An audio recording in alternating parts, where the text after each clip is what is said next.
Advancing his hand by little and little, he took it up and looked at it. In the midst of the action, he went astray, and with another deep sigh, fell to work at his shoemaking. But not for long. Releasing his arm, she laid her hand upon his shoulder. After looking doubtfully at it, 2 or 3 times, as if to be sure that it was really there, he laid down his work, put his hand to his neck, and took off a blackened string with a scrap of folded rag attached to it. He opened this carefully on his knee, and it contained a very little quantity of hair, not more than 1 or 2 long golden hairs, which he had, in some old day, wound off upon his finger. He took her hair into his hand again and looked closely at it. It is the same. How can it be? When was it? How was it? As the concentrated expression returned to his forehead, he seemed to become conscious that it was in hers too. He turned her full to the light and looked at her. She had laid her head upon my shoulder that night when I was summoned out. She had a fear of my going, though I had none. And when I was brought to the North Tower, they found these upon my sleeve. You will leave me them. They can never help me to escape in the body, though they may in the spirit. Those were the words I said.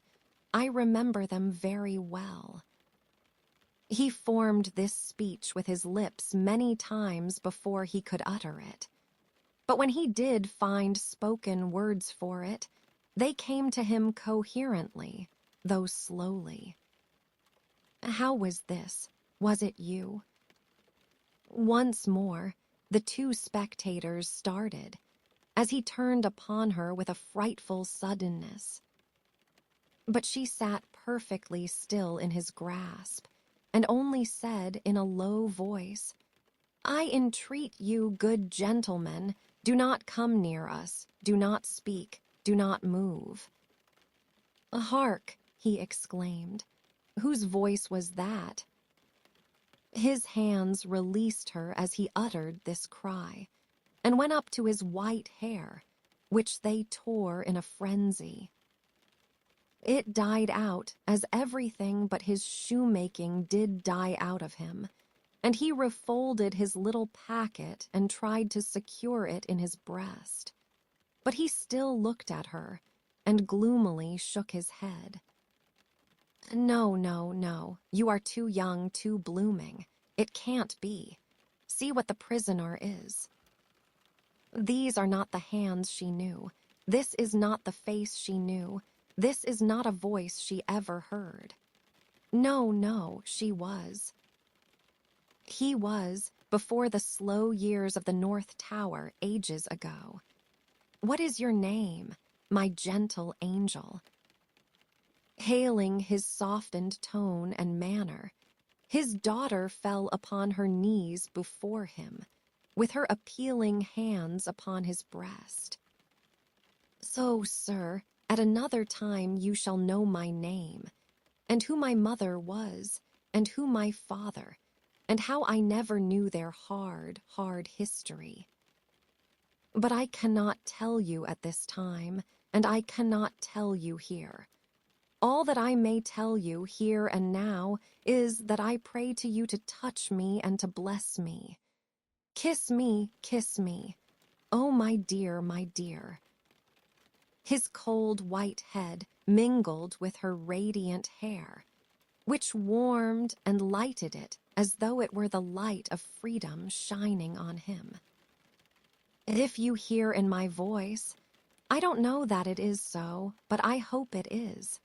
If you hear in my voice any resemblance to a voice that once was sweet music in your ears, weep for it, weep for it. If you touch. In touching my hair, anything that recalls a beloved head that lay on your breast when you were young and free, weep for it, weep for it. If, when I hint to you of a home that is before us, where I will be true to you with all my duty and with all my faithful service, I bring back the remembrance of a home long desolate, while your poor heart pined away. Weep for it, weep for it. She held him closer round the neck and rocked him on her breast like a child. If, when I tell you, dearest dear, that your agony is over, and that I have come here to take you from it, and that we go to England to be at peace and at rest, I cause you to think of your useful life laid waste, and of our native France so wicked to you. Weep for it, weep for it. And if, when I shall tell you of my name, and of my father who is living, and of my mother who is dead, you learn that I have to kneel to my honored father, and implore his pardon for having never for his sake striven all day and lain awake and wept all night, because the love of my poor mother hid his torture from me. Weep for it, weep for it. Weep for her, then. And for me, good gentlemen, thank God. I feel his sacred tears upon my face, and his sobs strike against my heart. Oh, see, thank God for us, thank God. He had sunk in her arms, and his face dropped on her breast. A sight so touching, yet so terrible in the tremendous wrong and suffering which had gone before it, that the two beholders covered their faces.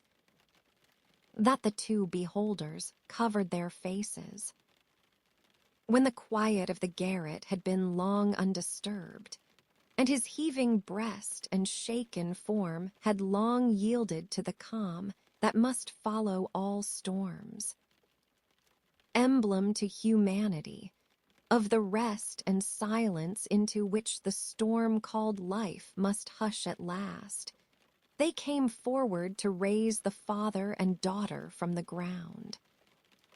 He had gradually dropped to the floor and lay there in a lethargy, worn out.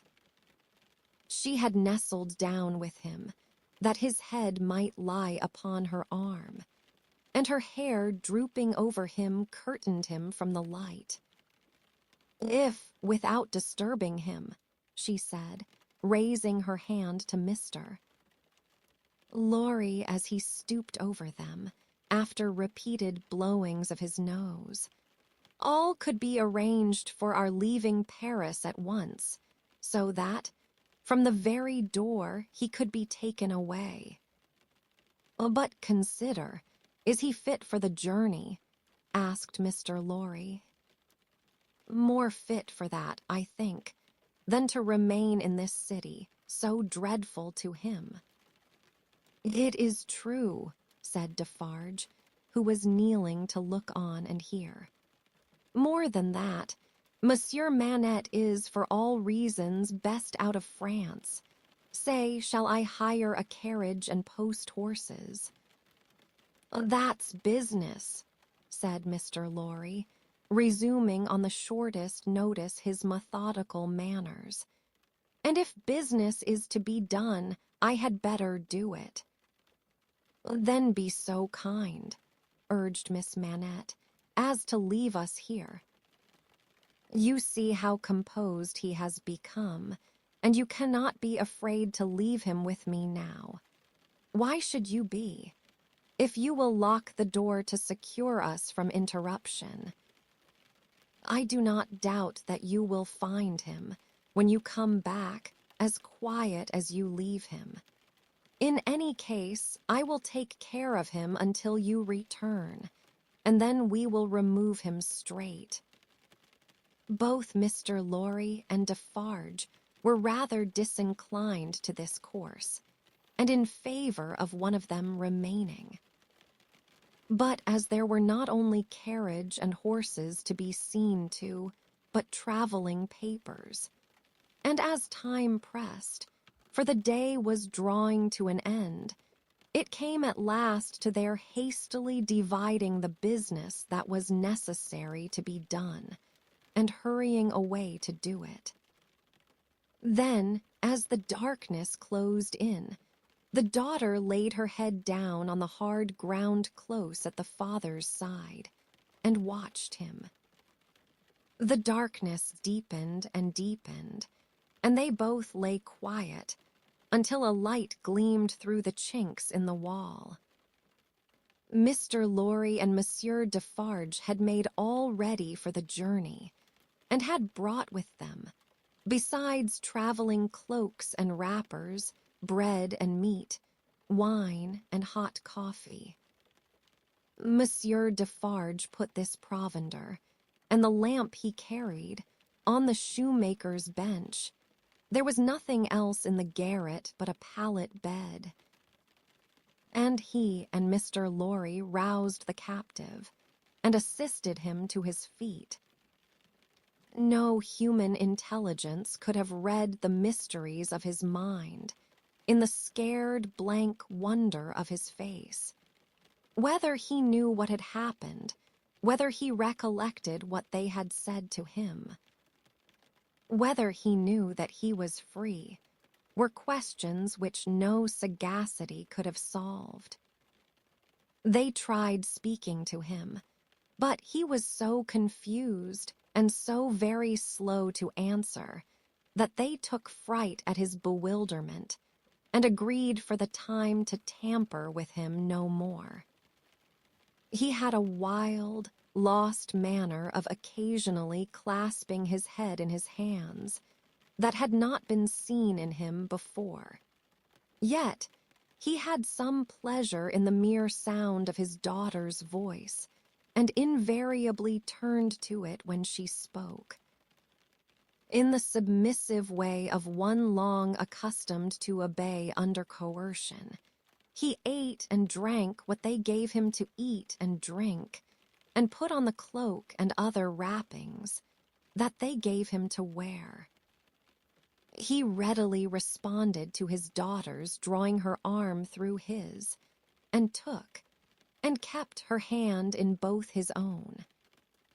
They began to descend, Monsieur Defarge going first with the lamp, Mr. Lorry closing the little procession. They had not traversed many steps of the long main staircase when he stopped, and stared at the roof and round at the walls. "You remember the place, my father. You remember coming up here. What did you say?" But before she could repeat the question, he murmured an answer as if she had repeated it. "Remember? No, I don't remember. It was so very long ago." That he had no recollection whatever of his having been brought from his prison to that house was apparent to them. They heard him mutter, 105 North Tower, and when he looked about him, it evidently was for the strong fortress walls which had long encompassed him. On their reaching the courtyard, he instinctively altered his tread, as being in expectation of a drawbridge, and when there was no drawbridge, and he saw the carriage waiting in the open street, he dropped his daughter's hand and clasped his head again. No crowd was about the door. No people were discernible at any of the many windows. Not even a chance passer-by was in the street. An unnatural silence and desertion reigned there. No crowd was about the door. No people were discernible at any of the many windows. Not even a chance passer-by was in the street. An unnatural silence and desertion reigned there. Only one soul was to be seen, and that was Madame Defarge, who leaned against the door-post, knitting, and saw nothing. The prisoner had got into a coach, and his daughter had followed him. when Mr. Lorry's feet were arrested on the step by his asking, miserably, for his shoemaking tools and the unfinished shoes. Madame Defarge immediately called to her husband that she would get them, and went, knitting, out of the lamplight, through the courtyard.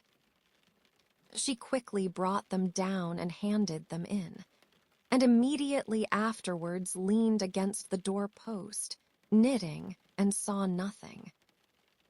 Defarge got upon the box and gave the word to the barrier. The postilion cracked his whip, and they clattered away under the feeble overswinging lamps. Under the overswinging lamps, swinging ever brighter in the better streets, and ever dimmer in the worse.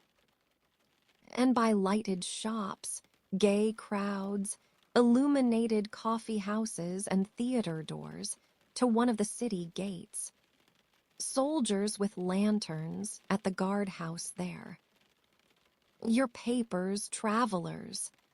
See here, then, monsieur the officer, said Defarge, getting down, and taking him gravely apart. These are the papers of monsieur inside, with the white head. They were consigned to me, with him, at the... He dropped his voice. There was a flutter among the military lanterns, and one of them being handed into the coach by an arm in uniform. The eyes connected with the arm looked, not an every-day or an every-night look, at monsieur with the white head. It is well. Forward, from the uniform. Adieu, from Defarge. And so, under a short grove of feebler and feebler overswinging lamps, out under the great grove of stars. Beneath that arch of unmoved and eternal lights, some so remote from this little earth that the learned tell us it is doubtful whether their rays have even yet discovered it, as a point in space where anything is suffered or done. The shadows of the night were broad and black. All through the cold and restless interval, until dawn, they once more whispered in the ears of Mr. Jarvis Lorry, sitting opposite the buried man who had been dug out, and wondering what subtle powers were forever lost to him, and what were capable of restoration. The old inquiry. I hope you care to be recalled to life. And the old answer. I can't say. The end of the first book. Tellson's Bank by Temple Bar was an old-fashioned place, even in the year 1780. It was very small, very dark, very ugly, very incommodious. It was an old-fashioned place, moreover, in the moral attribute that the partners in the house were proud of its smallness, proud of its darkness, proud of its ugliness, proud of its incommodiousness.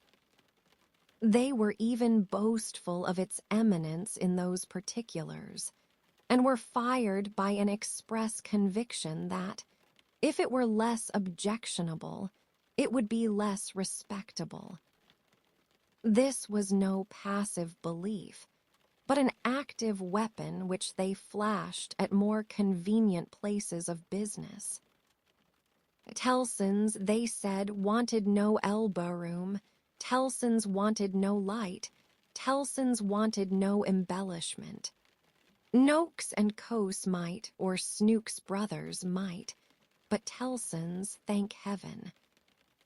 Any one of these partners would have disinherited his son on the question of rebuilding Tellson. In this respect, the house was much on a par with the country, which did very often disinherit its sons for suggesting improvements in laws and customs that had long been highly objectionable, but were only the more respectable. Thus it had come to pass that Tellson's was the triumphant perfection of inconvenience. After bursting open a door of idiotic obstinacy with a weak rattle in its throat, you fell into Tellson's down 2 steps and came to your senses in a miserable little shop with 2 little counters, where the oldest of men made your check shake as if the wind rustled it, while they examined the signature by the dingiest of windows, which were always under a shower bath of mud from Fleet Street, and which were made the dingier by their own iron bars proper, and the heavy shadow of Temple Bar. If your business necessitated your seeing the house, you were put into a species of condemned hold at the back, where you meditated on a misspent life, until the house came with its hands in its pockets, and you could hardly blink at it in the dismal twilight. Your money came out of, or went into, wormy old wooden drawers, particles of which flew up your nose and down your throat when they were opened and shut. Your banknotes had a musty odor, as if they were fast decomposing into rags again. Your plate was stowed away among the neighboring cesspools. Your plate was stowed away among the neighboring cesspools, and evil communications corrupted its good polish in a day or 2. Your deeds got into extemporized strong rooms made of kitchens and sculleries, and fretted all the fat out of their parchments into the banking-house air. Your lighter boxes of family papers went upstairs into a Barmecide room that always had a great dining table in it and never had a dinner, and where, even in the year 1780, the first letters written to you by your old love or by your little children were but newly released from the horror of being ogled through the windows, by the heads exposed on Temple Bar with an insensate brutality and ferocity worthy of Abyssinia or Ashanti. But indeed, at that time, putting to death was a recipe much in vogue with all trades and professions, and not least of all with Tellson. S. Death is nature's remedy for all things, and why not legislation? S. Accordingly, the forger was put to death. The utterer of a bad note was put to death. The unlawful opener of a letter was put to death. The purloiner of 40 shillings and 6pence was put to death. The holder of a horse at Tellson's door, who made off with it, was put to death. The coiner of a bad shilling was put to death. The sounders of 3/4 of the notes in the whole gamut of crime were put to death. Not that it did the least good in the way of prevention. It might almost have been worth remarking that the fact was exactly the reverse. But it cleared off, as to this world, the trouble of each particular case, and left nothing else connected with it to be looked after. Thus, Tellson's, in its day, like greater places of business, its contemporaries, had taken so many lives that, if the heads laid low before it had been ranged on Temple Bar instead of being privately disposed of, they would probably have excluded what little light the ground floor had, in a rather significant manner. Cramped in all kinds of dim cupboards and hutches at Tellson's, the oldest of men carried on the business gravely. When they took a young man into Tellson's London house, they hid him somewhere till he was old. They kept him in a dark place, like a cheese, until he had the full Tellson flavor and blue mold upon him. Then only was he permitted to be seen, spectacularly poring over large books and casting his breeches and gaiters into the general weight of the establishment. Outside Tellson's, never by any means in it unless called in, was an odd-job man, an occasional porter and messenger, who served as the live sign of the house. He was never absent during business hours, unless upon an errand, and then he was represented by his son, a grisly urchin of 12, who was his express image. People understood that Tellson, in a stately way, tolerated the odd-job man. The house had always tolerated some person in that capacity, and time and tide had drifted this person to the post. His surname was Cruncher, and on the youthful occasion of his renouncing by proxy the works of darkness in the easterly parish church of Houndsditch, he had received the added appellation of Jerry. The scene was Mr. Cruncher's private lodging in Hanging Sword Alley, Whitefriars. The time, 7:30 of the clock on a windy March morning, Anno Domini 1780. Mr. Cruncher himself always spoke of the year of our Lord as Anno Dominos, apparently under the impression that the Christian era dated from the invention of a popular game by a lady who had bestowed her name upon it. Mr. Cruncher's apartments were not in a savory neighborhood, and were but 2 in number, even if a closet with a single pane of glass in it might be counted as one. But they were very decently kept. Early as it was, on the windy March morning, the room in which he lay abed was already scrubbed throughout, and between the cups and saucers arranged for breakfast and the lumbering deal table, a very clean white cloth was spread. Mr. Cruncher reposed under a patchwork counterpane, like a harlequin at home. At first he slept heavily, but by degrees began to roll and surge in bed until he rose above the surface, with his spiky hair looking as if it must tear the sheets to ribbons.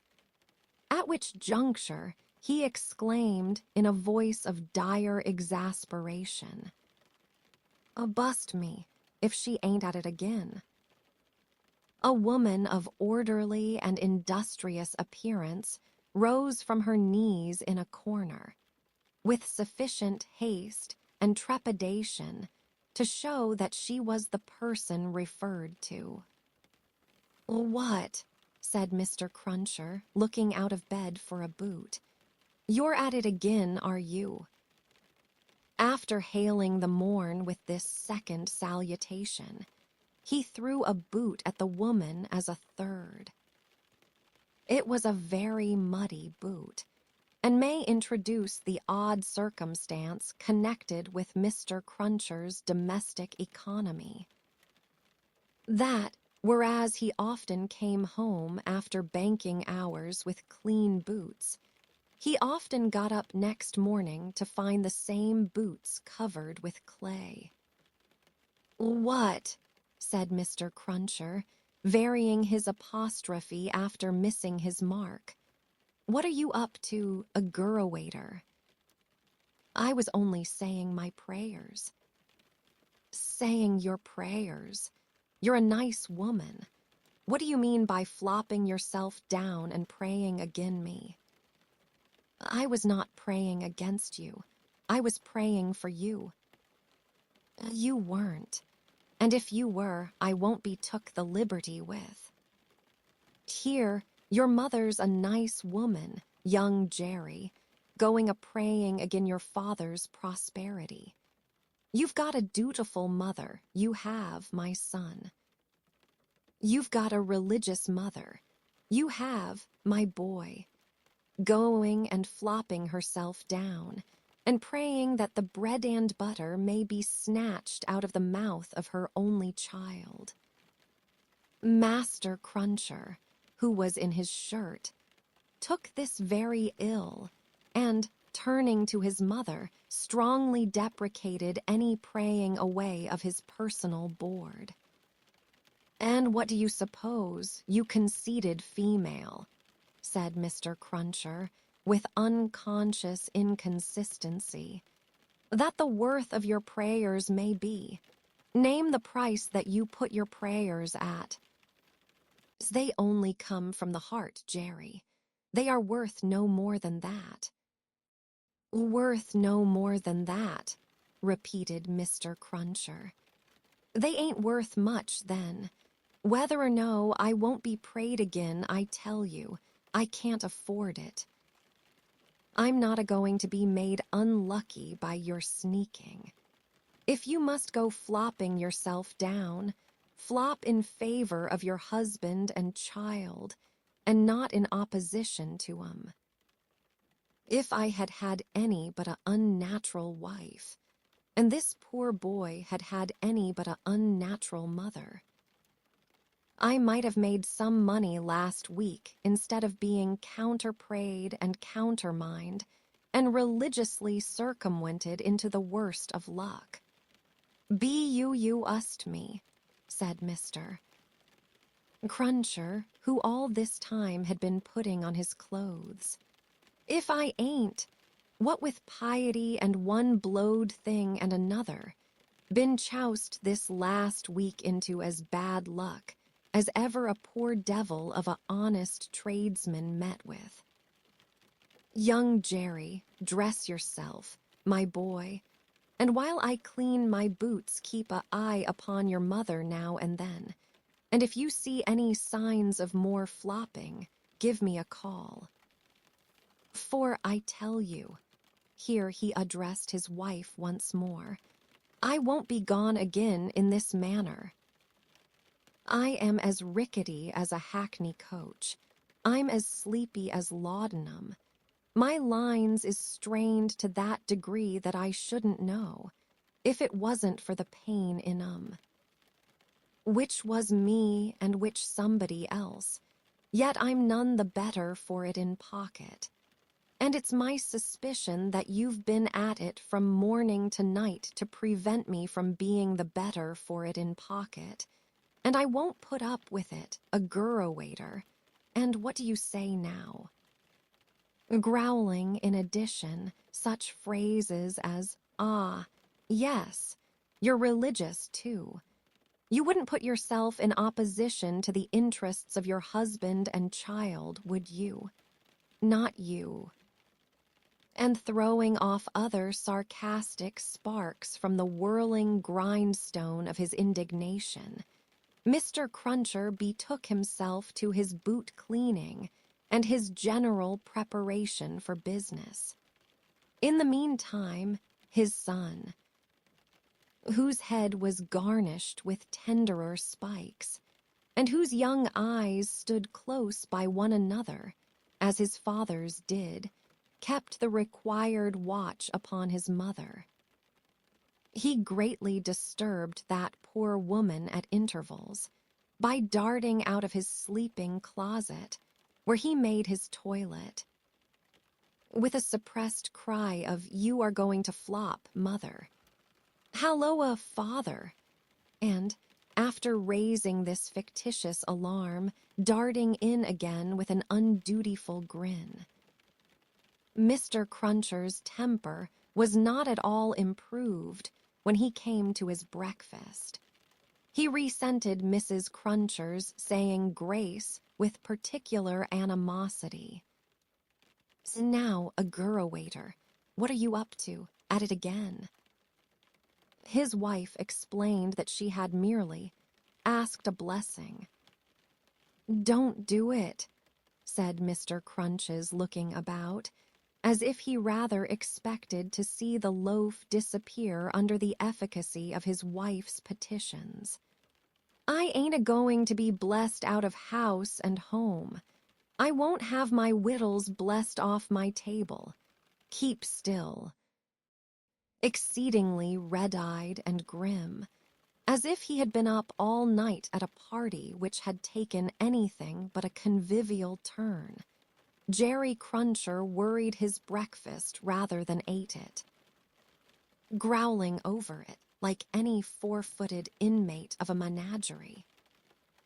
Towards 9 o'clock, he smoothed his ruffled aspect, and presenting as respectable and businesslike an exterior as he could overlay his natural self with, issued forth to the occupation of the day.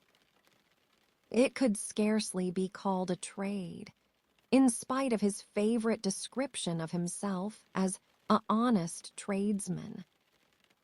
Met with, "Young Jerry, dress yourself, my boy, and while I clean my boots keep a eye upon your mother now and then, and if you see any signs of more flopping, give me a call.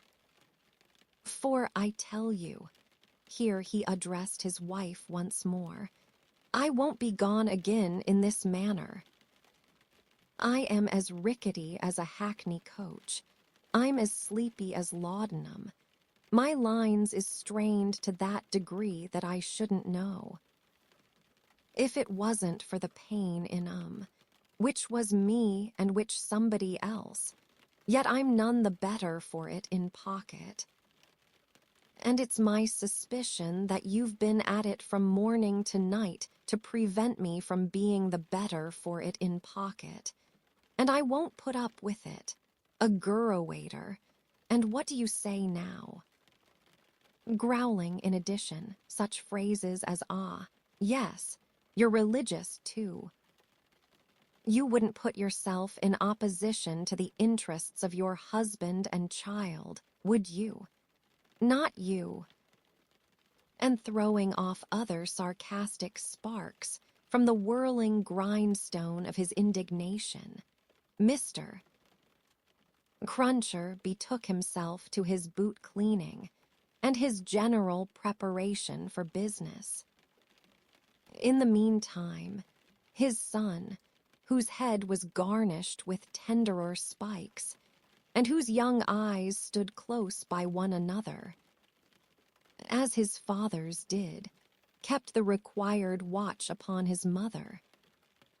He greatly disturbed that poor woman at intervals by darting out of his sleeping closet, where he made his toilet with a suppressed cry of, "You are going to flop, mother. Halloa, father," and, after raising this fictitious alarm, darting in again with an undutiful grin. Mr. Cruncher's temper was not at all improved when he came to his breakfast. He resented Mrs. Cruncher's saying grace with particular animosity. "Now, a gurrowator, what are you up to? At it again?" His wife explained that she had merely asked a blessing. "Don't do it," said Mr. Crunches, looking about, as if he rather expected to see the loaf disappear under the efficacy of his wife's petitions. "I ain't a-going to be blessed out of house and home. I won't have my wittles blessed off my table. Keep still." Exceedingly red-eyed and grim, as if he had been up all night at a party which had taken anything but a convivial turn, Jerry Cruncher worried his breakfast rather than ate it, growling over it like any four-footed inmate of a menagerie. Towards 9 o'clock, he smoothed his ruffled aspect, and, presenting as respectable and businesslike an exterior as he could overlay his natural self with, issued forth to the occupation of the day. It could scarcely be called a trade, in spite of his favorite description of himself as a honest tradesman.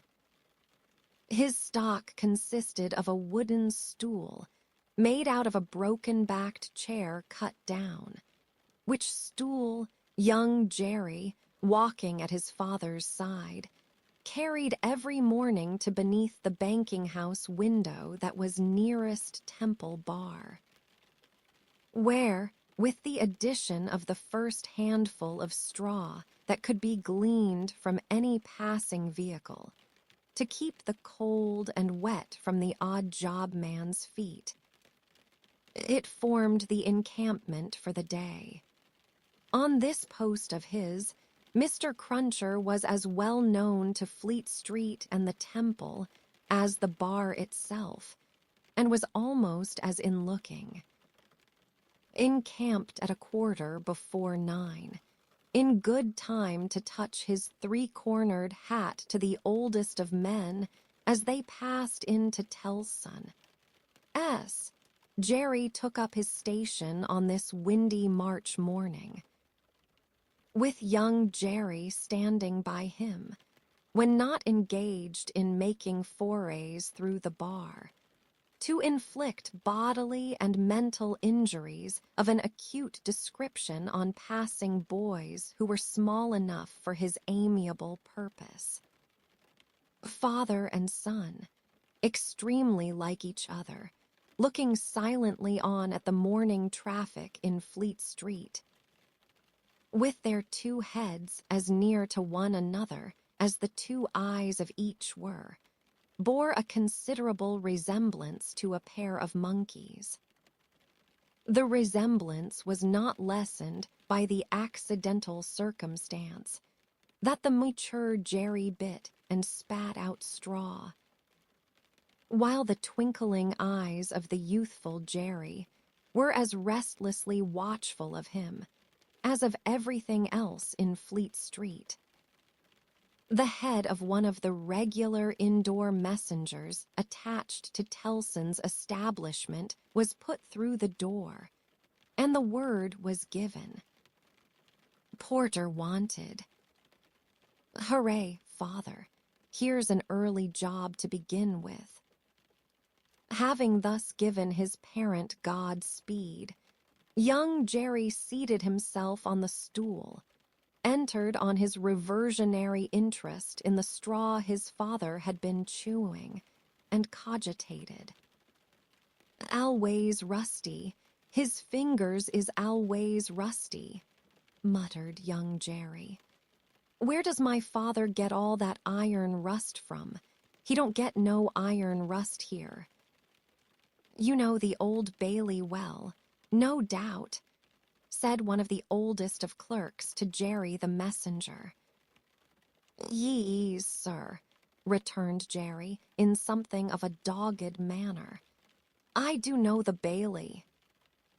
"Just so, and you know Mr. Lorry." "I know Mr. Lorry, sir, much better than I know the Bailey."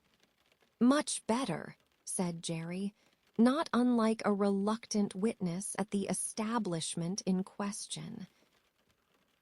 "Then I, as an honest tradesman, wish to know the Bailey." "Very well.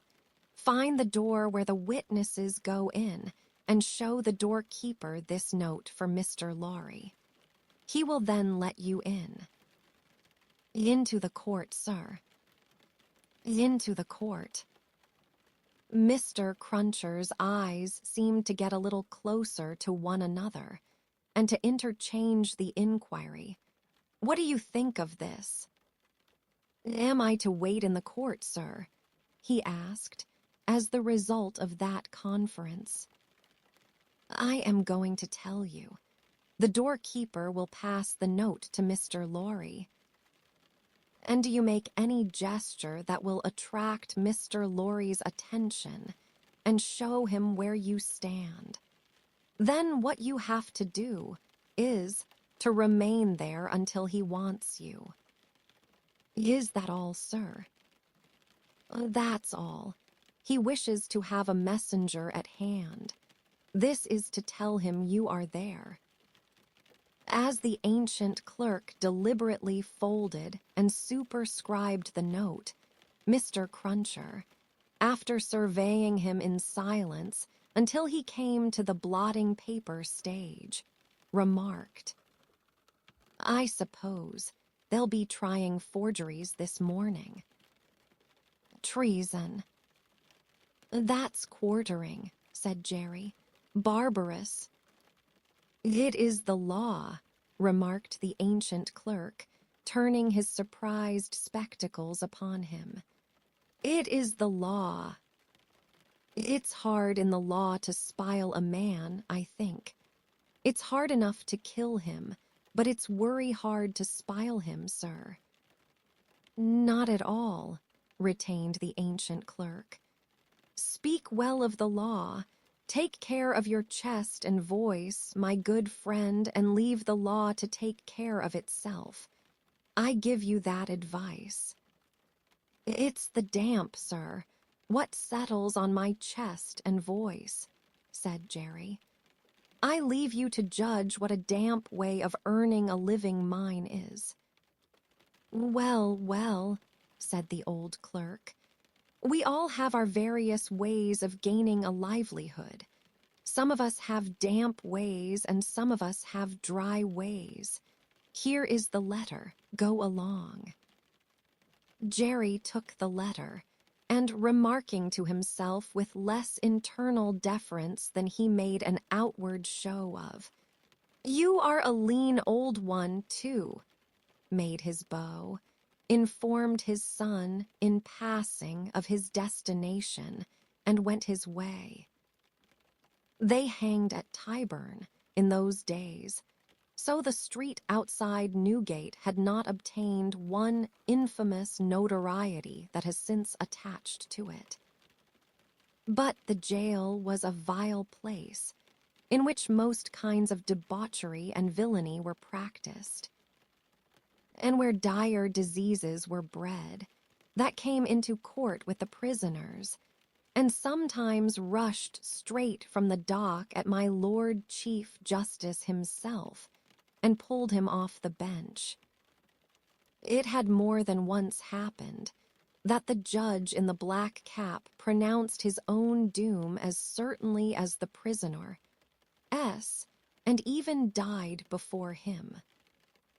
For the rest, the Old Bailey was famous as a kind of deadly inn-yard, from which pale travelers set out continually, in carts and coaches, on a violent passage into the other world. Traversing some 2.5 miles of public street and road, and shaming few good citizens, if any. So powerful is use, and so desirable to be good use in the beginning. It was famous, too, for the pillory, a wise old institution that inflicted a punishment of which no one could foresee the extent. Also for the whipping post, another dear old institution, very humanizing and softening to behold in action. Also for extensive transactions in blood money, another fragment of ancestral wisdom, systematically leading to the most frightful mercenary crimes that could be committed under heaven. Altogether, the Old Bailey at that date was a choice illustration of the precept that whatever is right, an aphorism that would be as final as it is lazy, did it not include the troublesome consequence that nothing that ever was wrong. Making his way through the tainted crowd, dispersed up and down this hideous scene of action, with the skill of a man accustomed to make his way quietly. The messenger found out the door he sought, and handed in his letter through a trap in it. 4. People then paid to see the play at the Old Bailey, just as they paid to see the play in Bedlam. Only the former entertainment was much the dearer. Therefore, all the Old Bailey doors were well guarded, except, indeed, the social doors by which the criminals got there, and those were always left wide open. After some delay and demur, the door grudgingly turned on its hinges a very little way, and allowed Mr. Jerry Cruncher to squeeze himself into court. "What's on?" he asked in a whisper of the man he found himself next to. "Nothing yet." "What's coming on?" "The treason case." "The quartering one, eh?" "Ah," returned the man with a relish.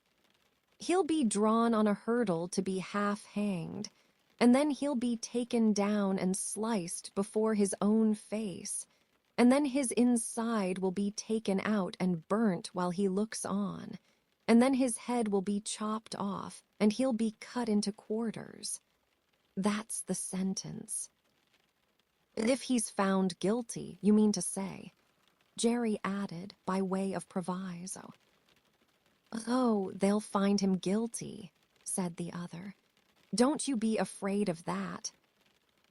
Mr. Cruncher's attention was here diverted to the doorkeeper, whom he saw making his way to Mr. Lorry, with the note in his hand. Mr. Lorry sat at a table, among the gentlemen in wigs. Not far from a wigged gentleman, the prisoner's counsel, who had a great bundle of papers before him. And nearly opposite another wigged gentleman with his hands in his pockets, whose whole attention, when Mr. Cruncher looked at him then or afterwards, seemed to be concentrated on the ceiling of the court.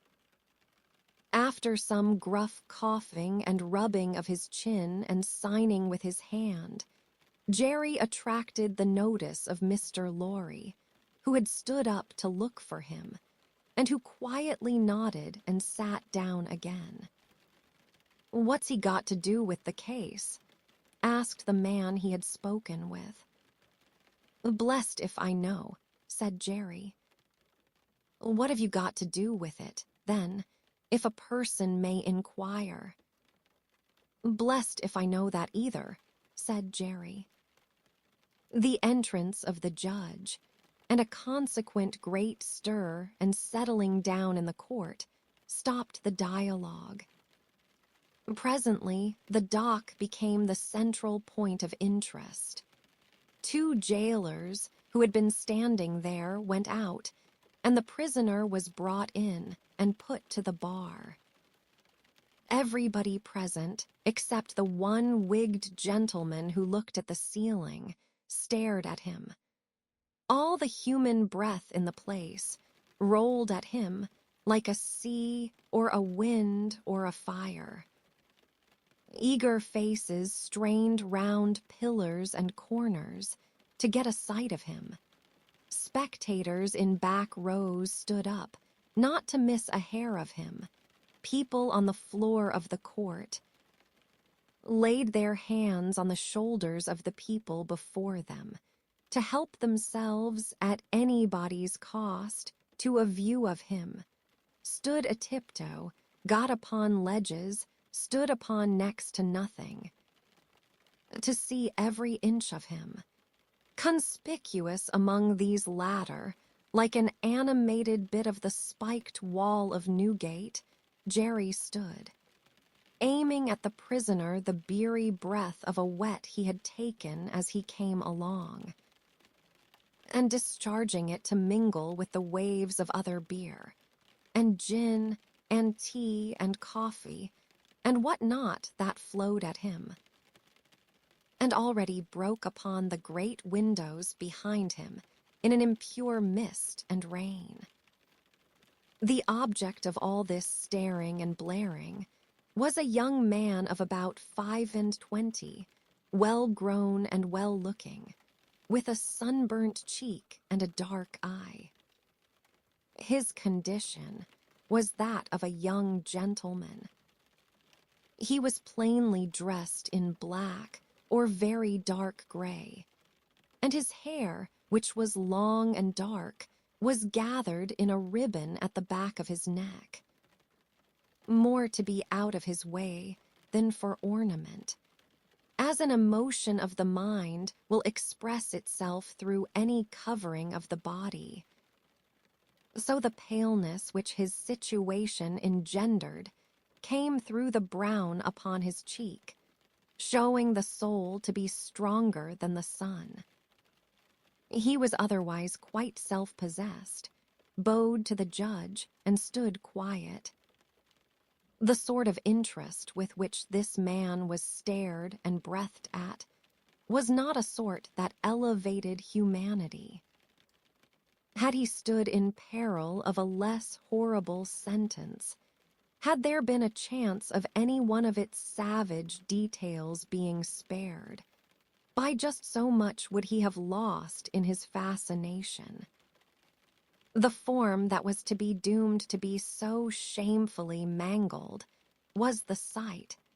The immortal creature that was to be so butchered and torn asunder yielded the sensation. Whatever gloss the various spectators put upon the interest, according to their several arts and powers of self-deceit, the interest was, at the root of it, ogreish. Silence in the court.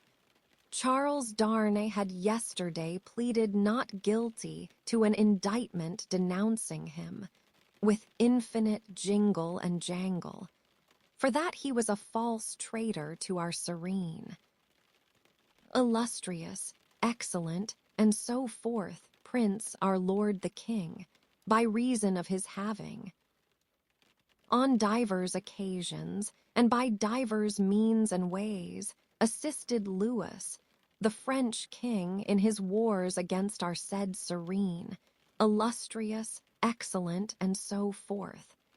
That was to say, by coming and going between the dominions of our said serene, illustrious, excellent, and so forth, and those of the said French Louis, and wickedly, falsely, traitorously, and otherwise evil adverbiously, revealing to the said French Louis what forces are said serene, illustrious, excellent, and so forth, had in preparation to send to Canada and North America.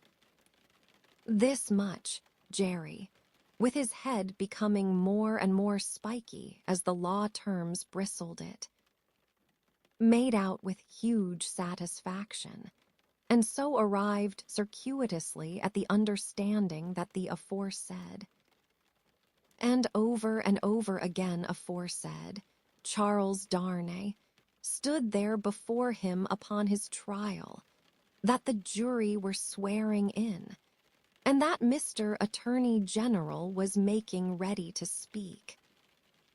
The accused who was, and who knew he was being mentally hanged, beheaded, and quartered by everybody there, neither flinched from the situation, nor assumed any theatrical air in it.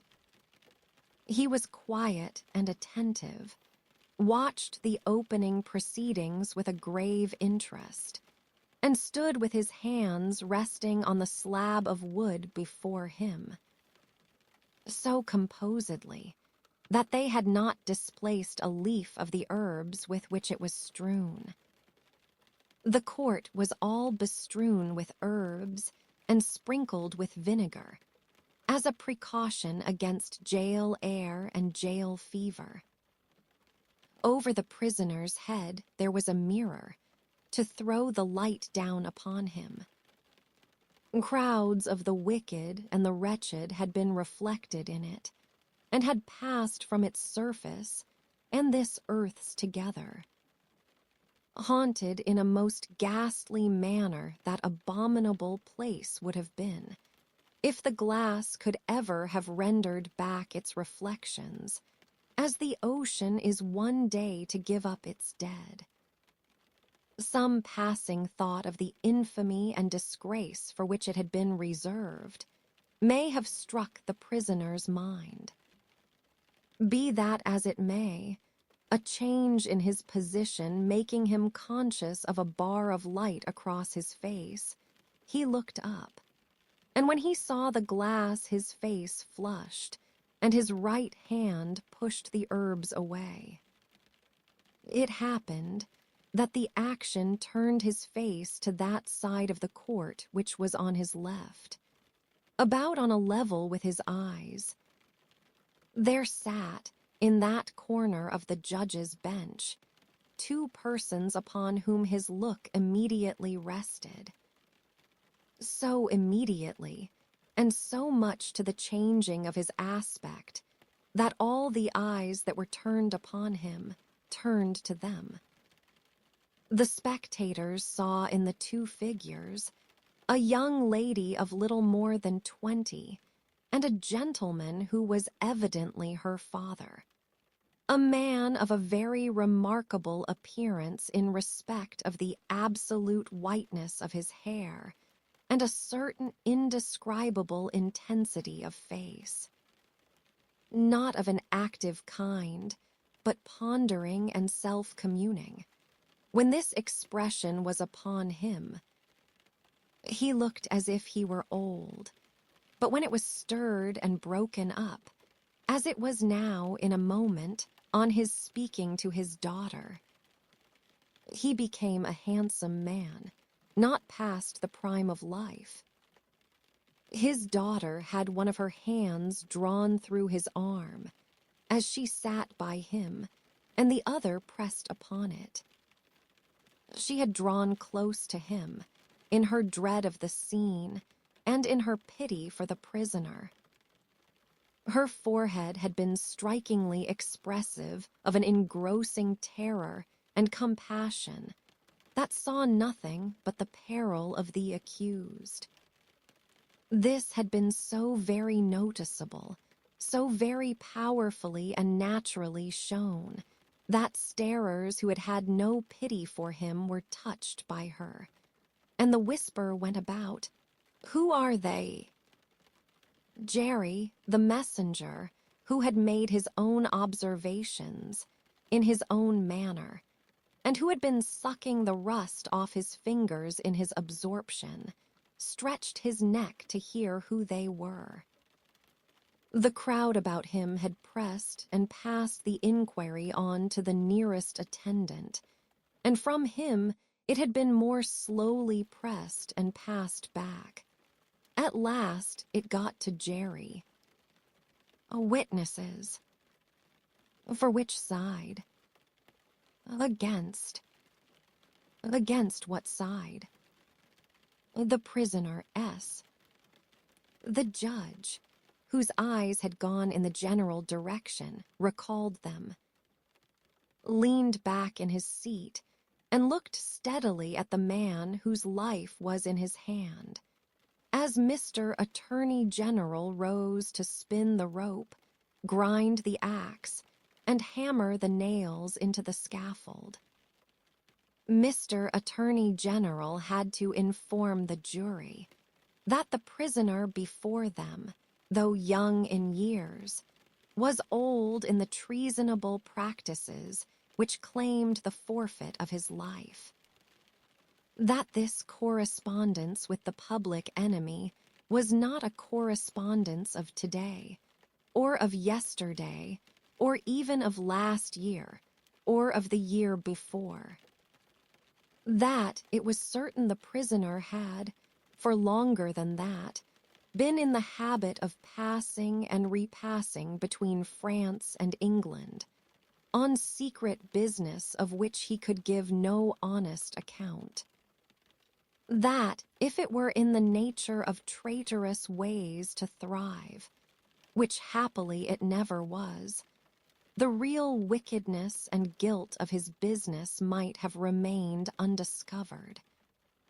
That providence, however, had put it into the heart of a person who was beyond fear and beyond reproach, to ferret out the nature of the prisoner's schemes, and struck with horror, to disclose them to His Majesty's Chief Secretary of State and most honorable Privy Council, that this patriot would be produced before them, that his position and attitude were, on the whole, sublime, that he had been the prisoner's friend, but at once in an auspicious and an evil hour detecting his infamy, had resolved to immolate the traitor he could no longer cherish in his bosom, on the sacred altar of his country.